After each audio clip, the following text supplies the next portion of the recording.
of his incarceration. He memorized the entire Quran and studied 40 large volumes on Islamic jurisprudence.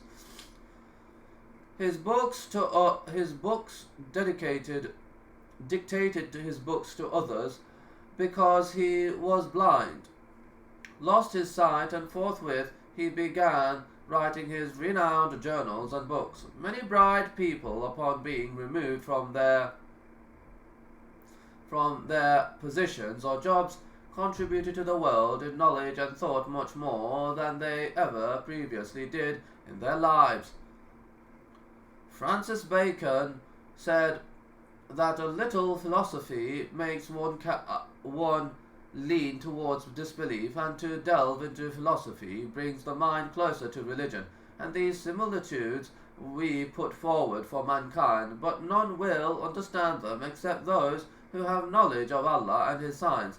It is only those who have knowledge among His slaves that fear Allah, and those who have been bestowed with knowledge and faith will say, "Indeed, you have stayed according to the decree of Allah until the day of resurrection." Say to them, O Muhammad, I exhort you on one thing only, that you stand up for Allah's sake in pairs and singly, and reflect within yourselves the life history of the Prophet. He is only a warner to you in face of a severe torment.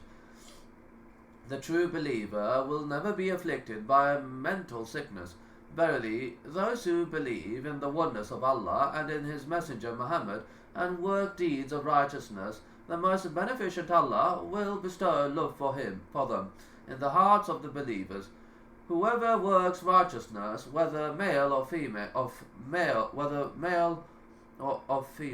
female, while he or she is a true believer of Islamic monotheism, verily to him we will give a good life in this world with respect, contentment, and lawful provision, and we shall pay them certainly a reward in proportion to the best of what they used to do, paradise in the hereafter.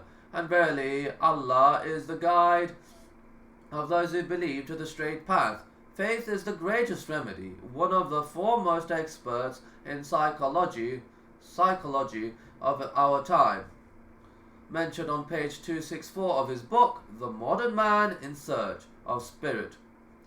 Over the last 30 years, people from all over the world have come to me seeking advice.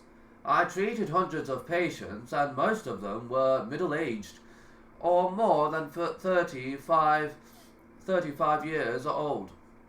The problem with every one of them returned to one issue: seeking refuge in religion, and by doing so being able to have a perspective or outlook on life.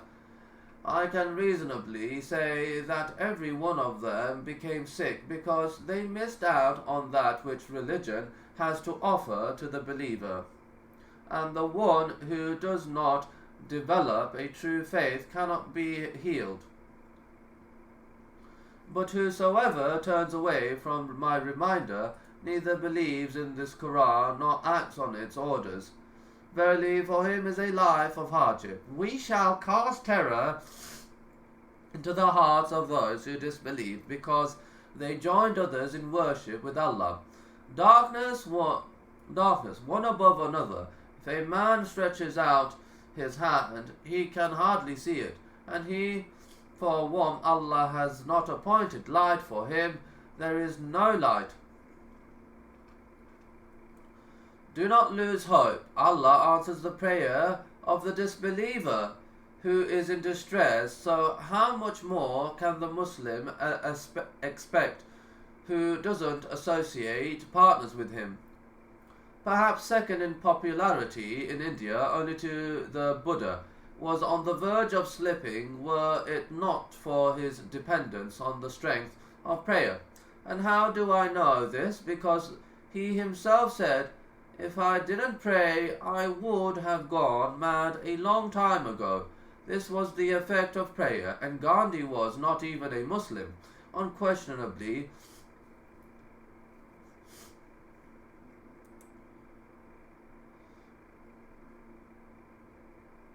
Unquestionably, his falsehood was great.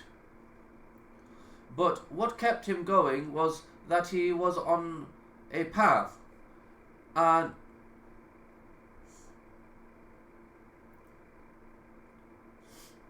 when they embark on a ship, they invoke Allah, making their faith pure for Him only. But when He brings them safely to land, behold, they give a share of their wealth to others. Is not He better than your gods, who responds to the distressed one when he calls Him? And they think that they are encircled therein. They invoke Allah, making their faith pure for Him alone, saying, If you, Allah, deliver us from this, we shall truly be of the grateful. Despite a thorough search through the biographies of Muslim scholars, Muslim historians, and Muslim writers as a group, I have failed to find a single one of them who fell prey to anxiety, confusion, and mental illnesses. The reason is that they lived in peace and serenity, and that they lived uncomplicated lives that were free from all forms of affectation. But those who believe and do righteous good deeds, and believe in that which is sent down to Muhammad, for it is the truth from their Lord, He will expiate from them their sins and will make good their state.